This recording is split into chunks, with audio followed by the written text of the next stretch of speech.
For years we've been talking around how central the parent is in the role of a young player. Quite often we forget there's a person in the middle. And as a governing body, I think the RFU have a real responsibility to find the best ways to look after all players. We know that parents are essential. They are the key role, above that of the coach, above that of the teacher, at this stage of a person's development. I think for us it will be really impactful to work out how we can best support parents and how we can best support players through the journey. So the research that we conducted at Wellington Festival last year. So myself and 5 of my PhD students came in and we conducted focus groups with players from every one of the academies. We also conducted focus groups with teachers, parents, sports science staff at the academies and coaches. And then once we had all of the focus group data together, we looked to identify the key themes that the players had identified and also what their support team had identified as well. We're fortunate to have had Camilla work with us now for the last festival and this one. So she has a real long-term view over how the kids have been affected, how the parents want to be supported. This year she ran a session for all of the academy staff members, helping them work towards a plan to best engage and work with their parents. So they'll all have a bespoke plan based on their own needs moving forwards. And as we develop, we're going to look to find a best practice and consensus statement around supporting parents in sport.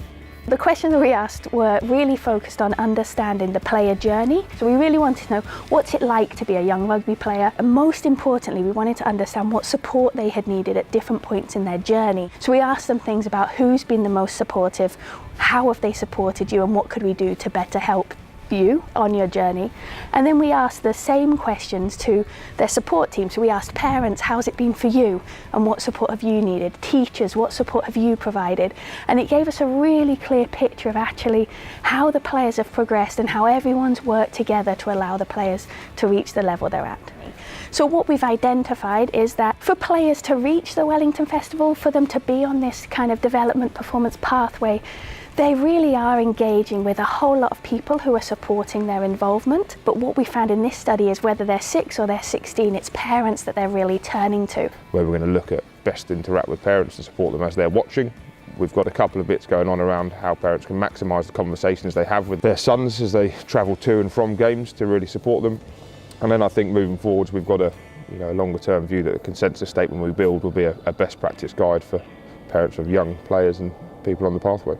And so the more that we can engage parents within the process, the more we can work with parents, the more likelihood we've got of players being able to reach their potential and progress through the pathway. So when we've looked at the pathway, we've really started to understand there's certain challenges, there's certain pinch points where players need extra support. And if we can work with players, if we can work with parents to really provide support at these key moments, we've got more chances of players succeeding.